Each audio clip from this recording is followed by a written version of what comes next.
Hello learners, welcome to my YouTube channel to the point learning. आज मैं आपके साथ क्लास 12 फिजिकल एजुकेशन में चैप्टर 4 की वर्कशीट डिस्कस करने जा रही हूँ।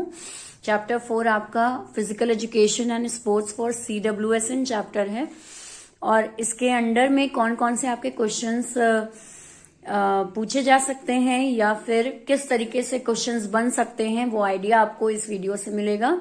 यहाँ मैं जो वर्कशीट आपके साथ डिस्कस करूंगी उसमें MCQ क्वेश्चन भी होंगे और आपके असर्शन रीजन भी, question answers based, theory based questions भी और इसके अलावा जो भी आपके केस बेस्ड क्वेश्चंस हैं वो भी यहाँ पे मैं डिस्कस करूंगी। तो इस वर्कशीट में आपको एक चैप्टर के ओवरऑल जितने तरीके के क्वेश्चंस बन सकते हैं वो आइडिया आपको यहाँ होगा इस वीडियो को देखने से।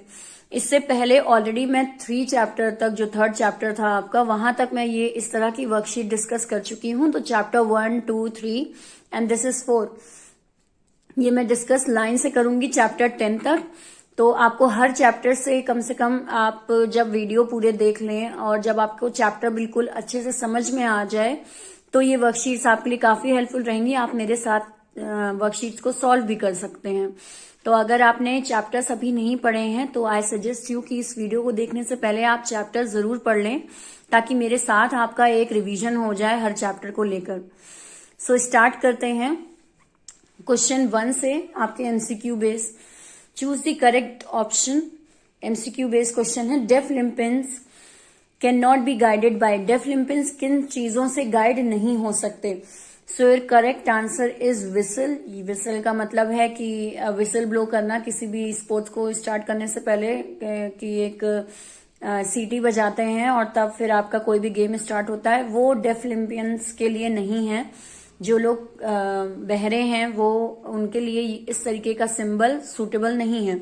Otherwise light, camera, sign board, ये सारी चीजें उनको हेल्प करेंगी गाइड करने में, बट विसल नहीं कर पाएगी। देन है, the first governing body for Paralympic movement was formed in.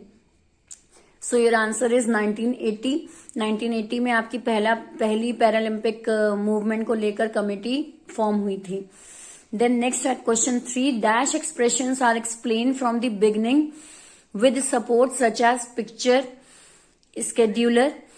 यहाँ पे आपका जो आंसर रहेगा वो आपका बिहेवियर रहेगा, यानी कि बिहेवियर एक ऐसा एक्सप्रेशन होता है जो कि हमारे किसी भी तरह की पिक्चर स्केड्यूल को शो करता है। किसी भी तरीके का अगर आप कोई पिक्चर देख रहे हैं या कोई आपने फोटो देखी है तो सबसे पहले जो एक एक्सप्रेशन आपका जो आएगा वो आपके बिहेवियर को अफेक्ट करेगा। So your answer will be behaviour. The dash games are the world's largest sporting event for the people with special need. यानी कि ये गेम जो है ये वर्ल्ड का लार्जेस्ट स्पोर्टिंग गेम है। जो लोग स्पेशल नीड जो है उनके लिए ये सबसे बड़े लेवल का एक गेम होता है। So correct answer will B Paralympics. Paralympics आपका सबसे बड़ी गवर्निंग बॉडी है या सबसे बड़ा आपका गेम होता है जो ऑर्गेनाइज किया जाता है स्पेशल नीड्स वालों के लिए या फिर किसी भी तरह के डिसेबल लोगों के लिए। Then next, the Paralympic movement was started by. Paralympic movement कब किसके द्वारा स्टार्ट किया गया था? तो your correct answer is sir Ludwig Guttmann, इनकी तरफ से स्टार्ट किया गया था सबसे पहले आपका Paralympic movement. Next is physical activity increases. Physical activity से क्या इंक्रीज होता है? So correct answer will be appetite, यानी कि काम करने की जो एक क्षमता है, एक जो हिम्मत है या एक जो फुर्ती होती है वो बढ़ती है आपकी फिजिकल एक्टिविटीज करने से। So correct answer will be B. Next आते हैं एक असर्शन रीजन का क्वेश्चन देखते हैं।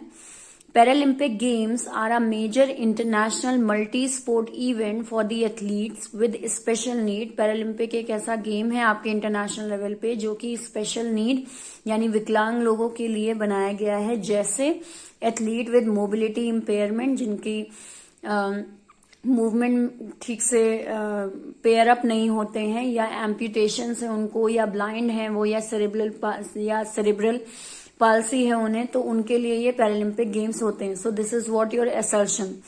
इसका रीजन देखते हैं। Paralympic games are held at an interval of every 2 year following the Olympic games. आपका पैरालंपिक गेम हर 2 साल में खेला जाता है ओलंपिक गेम्स के पैरेलल में। सो correct answer will B A sorry, so your correct answer will be C, that is A is correct but R is not correct. आपका जो स्टेटमेंट है वो same interval that is every 4 year, यहाँ पे 2 year में नहीं खेला जाता है। आपका पैरालंपिक गेम ओलंपिक के साथ तो खेला जाता है, लेकिन ओलंपिक गेम खुद हर 4 साल में खेला जाता है, ना कि 2 साल में। So your correct answer will be C option, A सही है बट आर गलत दिया हुआ है स्टेटमेंट। नेक्स्ट हम आते हैं क्वेश्चन आंसर के बेस पे। ये तो आपके 1 मार्क्स क्वेश्चन हो गए। नेक्स्ट आते हैं क्वेश्चन आंसर। यहाँ पे आपको 2 मार्क्स के क्वेश्चन आंसर्स दे रखे हैं। जैसे पहला है आपका डिफाइन फिजिकल एक्टिविटी शो, तो मैं आपको आंसर शो करूंगी कि आपको किस तरीके से इसका कितना बड़ा आपको आंसर लिखना है या कैसा आपका आंसर होना चाहिए। So this is what 2 marks question. Paralympic games are a major international multi sport event for the athlete with special needs. तो ये आपका आंसर यहां से लेकर यहां तक आपने मेंशन किया है। जनरली ये आपका 2 मार्क्स में है। वैसे 2 मार्क्स के हिसाब से काफी ज्यादा लिखा हुआ है, बट इनके पास एज अ कंटेंट लिखने को काफी कुछ था। आप इसको शॉर्ट भी कर सकते हो, तो भी ये 2 मार्क्स के लिए इनफ होगा। So this is how you will going to write. Next आते हैं डिफाइन फिजिकल एक्टिविटीज से रिलेटेड ना। ओके हाँ, तो फिजिकल एक्टिविटीज आपकी इस कॉन्टेक्स्ट पे डिवाइड की गई है। Next, what role is played by positive behaviour for making physical activity accessible for children with special need, यानी कि क्या रोल आपका प्ले होगा किसी भी पॉजिटिव बिहेवियर आपका क्या होगा, फिजिकल एक्टिविटीज कैसे आप एक स्पेशल चाइल्ड के अंदर डेवलप करने के लिए इनबिल्ट कर सकते हैं। सो योर करेक्ट आंसर या आपका आंसर जो 2 मार्क्स में होगा वो इस तरीके से कि हम उसके बिहेवियर को कंट्रोल करें, हम उसके बिहेवियर को मॉडिफाई करें, जिससे हम उस पर्टिकुलर पर्सन को फिजिकल एक्टिविटीज का बेनिफिट दे सकते हैं। उस स्पेशल चाइल्ड को हम उसके बिहेवियर को मॉडिफाई करके फिजिकल एक्टिविटीज का सपोर्ट दे सकते हैं। So this is what the correct answer. Next आते हैं plan a strategy for making physical activity accessible for children with special need. ये आंसर आपको 80 to 100 वर्ड्स में देना है, यानी 3 मार्क्स का आपका क्वेश्चन रहेगा। तो इसको आप किस तरीके से आंसर करेंगे, आपकी स्ट्रैटेजी क्या रहेंगी या प्लान आपका क्या है कि एक जो स्पेशल नीड का बच्चा है उसके लिए फिजिकल एक्टिविटीज आसान हो जाए। So this will be your answer. Strategies जैसे रेगुलर मेडिकल चेकअप करवाते रहें, इंटरेस्ट जगाएं उस बच्चे के अंदर की खेलने के प्रति उसका इंटरेस्ट हो, उसके इक्विपमेंट्स वगैरह को मॉडिफाई करें ताकि वो अच्छे से उन इक्विपमेंट्स के साथ खेल सके। Provide specific environment with then variety instructions, modified rules, previous knowledge to be considered. ये सारी चीजें उसके साथ कराई जा सकती हैं। अब बात यह है कि ये 3 मार्क्स में है, तो बिल्कुल आप इस 3 मार्क्स में चाहें तो आप पॉइंट्स कम कर दें, लेकिन उन पॉइंट्स को सेंटेंस मेकिंग में एक्सप्लेन कर दें, तो भी आपका अच्छा रहेगा आंसर। आपको मार्क्स देने में आसानी रहेगी। जैसे अगर आपको ज्यादा पॉइंट नहीं याद आ रहे तो कोई भी 4 पॉइंट ले लीजिए, सेंटेंस मेकिंग उसकी करिए, एक अच्छी सेंटेंस मेकिंग, और आपका आंसर 3 मार्क्स के लिए रेडी रहेगा। सो इस तरीके से भी आप लिख सकते हैं। नेक्स्ट क्वेश्चन देखते हैं हम इसी में 3 मार्क्स में। Explain about Paralympic games. Paralympic games के बारे में बताइए। तो आपका आंसर पैरालंपिक, इससे पहले आप ये और वाला क्वेश्चन भी देख लीजिए। एक चीज और मैं आपको बोर्ड पर्सपेक्ट से बताऊं कि आपका और में क्वेश्चन जो दिया रहता है दूसरा वाला, जनरली वो सेम चैप्टर से दिया रहता है। बहुत एक्सेप्शन केस होगा तो दूसरे चैप्टर से क्वेश्चन दे देंगे और के ऑप्शन में, अदरवाइज नहीं देते हैं। दोनों सेम ही चैप्टर के क्वेश्चंस आपके रहते हैं। सो यहाँ पे भी जो आपको 3 स्ट्रैटेजी बताई गई है, ये दोनों क्वेश्चंस का मीनिंग सेम ही बनता है। नेक्स्ट क्वेश्चन 11 पे आते हैं। Explain about Paralympic games. Paralympic games के बारे में एक्सप्लेन करें। So this will be your answer. ये आप इस तरीके से पैरालंपिक गेम्स के बारे में are major international multi sport events, और जितना कुछ आपको पैरालंपिक के बारे में पता है, कहाँ से कब स्टार्ट हुआ, ये सारी चीजें आप यहाँ पर मेंशन कर दोगे। सो ये आपका पैरालंपिक गेम्स के बारे में है। एक यहाँ इसकी प्रिंटिंग में मिस्टेक ये हुई है कि क्वेश्चन 11 में पैरालंपिक पूछा गया है, और ये बाय मिस्टेक आपका क्वेश्चन 8 में भी पैरालंपिक का मीनिंग बताया गया है। ये थोड़ा प्रिंटिंग मिस्टेक है। बाकी आप यहाँ पे क्वेश्चन आपका था डिफाइन फिजिकल एक्टिविटी 2 मार्क्स में, तो इसमें आप 2 मार्क्स में फिजिकल एक्टिविटीज को डिफाइन करेंगे कि फिजिकल एक्टिविटीज क्या होती हैं, जिससे एक बॉडी, एक जो आपका माइंड है वो हेल्दी रह सकता है, और एक CWSN जो पर्सन है या जो चाइल्ड है उसको रिजुविनेट होने में हेल्प करता है। फिजिकल एक्टिविटीज आपके माइंड को किसी एक पर्टिकुलर गोल से जोड़ता है। तो ये सारे पॉइंट्स हैं जो आप इस फिजिकल एक्टिविटी में लिख सकते हो। सो ये क्वेश्चन 8 जो था ये आपका थोड़ा प्रिंटिंग मिस्टेक हुई है यहाँ पे। वापस आते हैं हम इस पर, एक्सप्लेन अबाउट पैरालंपिक गेम्स। तो पैरालंपिक गेम्स कब स्टार्ट हुए, क्या उनकी हिस्ट्री रही और अभी वो कब खेले जाते हैं, ये सारी चीजें आप यहाँ बताएंगे। नेक्स्ट आते हैं क्वेश्चन 12 में, write a short note on deaf Olympic. Deaf Olympic के बारे में शॉर्ट नोट्स दीजिए। So this is how you will going to write deaf Olympics क्या होते हैं, उनका मीनिंग क्या है, पहले कब खेले गए थे, किस तरीके से डेफ ओलंपिक को सपोर्ट किया जाता है, साउंड वगैरह की हेल्प ली जाती है कि नहीं, तो किस तरीके से आप डेफ ओलंपिक को गाइड करेंगे, ये सारी चीजें यहाँ डेफ ओलंपिक में बताई गई हैं। तो एक प्रॉपर मीनिंग, सबसे पहले आप मीनिंग दे दीजिए कि डेफ ओलंपिक क्या होता है, फिर थोड़ा उसका हिस्ट्री बता दीजिए, किसने स्टार्ट किया, पहला मैच कब और कहाँ खेला गया, और उसके बाद आज का प्रेजेंट में थोड़ा कनेक्ट करें कि डेफ ओलंपिक लास्ट टाइम कब ऑर्गेनाइज हुआ था। तो आपका आंसर 3 मार्क्स में कंप्लीट है। देन आते हैं नेक्स्ट क्वेश्चन पे, answer the following questions in 120 to 150 words. यहाँ पे ये आपका 5 मार्क्स में क्वेश्चन है।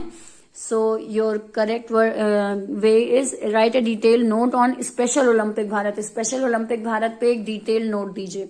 सो क्योंकि 5 मार्क्स का क्वेश्चन है तो यहाँ पे पूरा एक इलेबोरेट आंसर आपको देना चाहिए 5 मार्क्स में, कि एक्चुअली आप किस तरीके से अच्छी तरीके से डिफाइन करें। तो स्पेशल ओलंपिक भारत में जो आपके डिसेबल लोग हैं या दिव्यांग जो लोग हैं उनके लिए ऑर्गेनाइज किया गया है, और किस तरीके से एक बच्चे को, एक डिसेबल बच्चे को स्पोर्ट्स की ओर मोल्ड करना है, किस तरीके से उसको हेल्प करनी है कि उसका वो अपना एक करियर देख सके स्पोर्ट्स में, ये सारी चीजें। और इस कैंपेन को, या आप कह लीजिए कि इस इनिशिएटिव को कौन सपोर्ट करता है, जैसे स्पेशल ओलंपिक वर्ल्ड गेम्स भी गेम्स कराता है इसके अंडर में, और इसको परमिट किया गया है, ये सारी चीजें आप यहाँ मेंशन करोगे। क्योंकि 5 मार्क्स में आपका ये क्वेश्चन रहता है, इसलिए आपको एक्सप्लेनेटरी मैनर में लिखना है, तो ये ज्यादा अच्छा आपके लिए रहेगा। जैसे कौन कौन से डिसेबल लोग इसमें इंक्लूड रहते हैं, पीपल इंटेलेक्चुअल डिसेबिलिटी कैसी होनी चाहिए, तब वो लोग स्पेशल ओलंपिक भारत में होंगे। और इस तरीके से स्पेशल ओलंपिक का सिंबल, अब बात यह है कि सिंबल आप ड्रॉ नहीं कर पाएंगे, सो दैट्स फाइन, आप सिंबल के बारे में बता दीजिए, किसने दिया था, किस तरीके का सिंबल होता है, क्या सिंबलाइज करता है, ये सारी चीजें यहाँ आप बता देंगे स्पेशल ओलंपिक भारत में। और थोड़ा बहुत ओथ अगर आपको याद है तो उस ओथ के बारे में भी थोड़ा मेंशन कर देंगे। तो आपका 5 मार्क्स में इतना आंसर सफिशिएंट है। वैसे काफी ज्यादा दिया हुआ है, इससे कम भी आप इसकी लेंथ कर सकते हैं 5 मार्क्स के क्वेश्चन में। सो ये हो गया आपका 5 मार्क्स का एक क्वेश्चन। देन हम आते हैं दूसरा, आपको एक केस स्टडी दे रखी है 5 मार्क्स में, तो उसे भी हम डिस्कस कर लेते हैं। Read the following source carefully and answer the question. एक केस स्टडी आपको पढ़नी है और उससे रिलेटेड क्वेश्चंस आपको यहाँ आंसर करने हैं। The class teacher of 7th A observed newly joined student Shekhar behavior. He is different from other student. एक 7 क्लास की क्लास टीचर है, उन्होंने एक बच्चे शेखर में कुछ चेंजेस ऑब्जर्व किए कि वो बाकी बच्चों से थोड़ा अलग है। He has difficulty in thinking and understanding concept taught at school. उस बच्चे को चीजें समझने में और चीजें सोचने में काफी दिक्कत होती थी। The class teacher called his parents and suggested them to take him to a psychologist. तो उन्होंने कंसल्ट किया उस बच्चे के पेरेंट्स को कि आप बच्चे को साइकोलॉजिस्ट को दिखाइए। सो this is what the case study. अब आते हैं इससे रिलेटेड क्वेश्चंस आपके क्या हैं। The person with intellectual disability has IQ between, जिस बच्चे को इंटेलेक्चुअल या जिस पर्सन को इंटेलेक्चुअल डिसेबिलिटी होती है, यानी दिमागी विकलांगता होती है, किसी तरीके का डिसऑर्डर होता है, तो उस बच्चे का IQ लेवल या उस पर्सन का IQ लेवल क्या रहता है। So correct answer will B 70 to 75। ये आपका इससे तो केस स्टडी पूछा गया, अदरवाइज नॉर्मली आपसे MCQ में भी पूछा जा सकता है क्योंकि जनरल क्वेश्चन है। तो उसका, उस बच्चे का IQ या उस पर्सन का IQ 70 to 75% होता है। Then next question is generally intellectual disability occur before the age of. Intellectual disability कितने एज के पहले अकर होती है? So your correct answer is 18। अगर किसी बच्चे को इंटेलेक्चुअल डिसेबिलिटी है तो 18 साल से पहले ही सिम्टम्स उसमें दिखाई देने लग जाएंगे, यानी इंटेलेक्चुअल डिसेबल हम कहेंगे उस बच्चे को। देन डिसेबिलिटी मीन्स, डिसेबिलिटी का मतलब क्या होता है? So your correct answer is impairment of cognitive ability, यानी दिमाग, कॉग्निटिव मतलब कि लर्निंग एबिलिटी वगैरह उसकी, या दिमाग का एक जो आईक्यू लेवल होता है वो अगर कम है या किसी भी तरीके से दिमागी तौर पे बच्चा कमजोर है तो उसे हम डिसेबिलिटी कहते हैं, इम्पेयरमेंट ऑफ कॉग्निटिव। देन आते हैं next, physical education is the perfect opportunity for dash exercises. Physical education जो है वो एक अच्छी अपॉर्चुनिटी हो सकती है किन के लिए? सो your correct answer is team building. एक टीम बिल्ड करनी है या एक जो टीम बॉन्ड चाहिए होता है उसके लिए आपका फिजिकल एजुकेशन बहुत ज्यादा हेल्पफुल होता है। बाकी तो 3 ऑप्शन आपको एक्सरसाइजेस के दे रखे हैं। एक और चीज इसमें देखिएगा, डिसेबिलिटी मीन्स, क्वेश्चन 16 जो मेरा है, इम्पेयरमेंट ऑफ कॉग्निटिव डिसेबिलिटी और इम्पेयरमेंट ऑफ ब्रेन। आप इसमें कंफ्यूज हो सकते हैं कि ऑप्शन डी भी आंसर हो सकता है, बट ऐसा नहीं है। इम्पेयरमेंट ऑफ ब्रेन एक सही वर्ड नहीं है आपका। अगर हम देखें कि किसी बच्चे को इंटेलेक्चुअल डिसेबिलिटी है तो देखा जाएगा कि उसकी लर्निंग एबिलिटी अच्छी नहीं है, उसकी थिंकिंग एबिलिटी अच्छी नहीं है, उसका दिमाग चीजों को प्रोसेस नहीं कर पाता है, ये सारी चीजें। इम्पेयरमेंट ऑफ ब्रेन में तो इंजरी भी इंक्लूड हो सकती है, तो हम यहाँ इंजरी की बात नहीं कर रहे हैं, हम डिसेबिलिटी की बात कर रहे हैं। सो इसलिए आपका कॉग्निटिव एबिलिटी आंसर होगा। नेक्स्ट लास्ट क्वेश्चन देखते हैं, dash expressions are explain from the beginning with support such as picture scheduler, यानी कि ये एक्सप्रेशन जो है ये आपका स्टार्टिंग से एक पिक्चर स्केड्यूलर के साथ सपोर्ट किया जाता है, यानी पिक्चर के फॉर्म में अगर आप कुछ सिखा रहे हैं तो वो डायरेक्ट अफेक्ट करता है किस तरीके के एक्सप्रेशन को। सो correct answer is behaviour. Already ऐसा क्वेश्चन हम अभी एमसीक्यू में भी कर चुके हैं।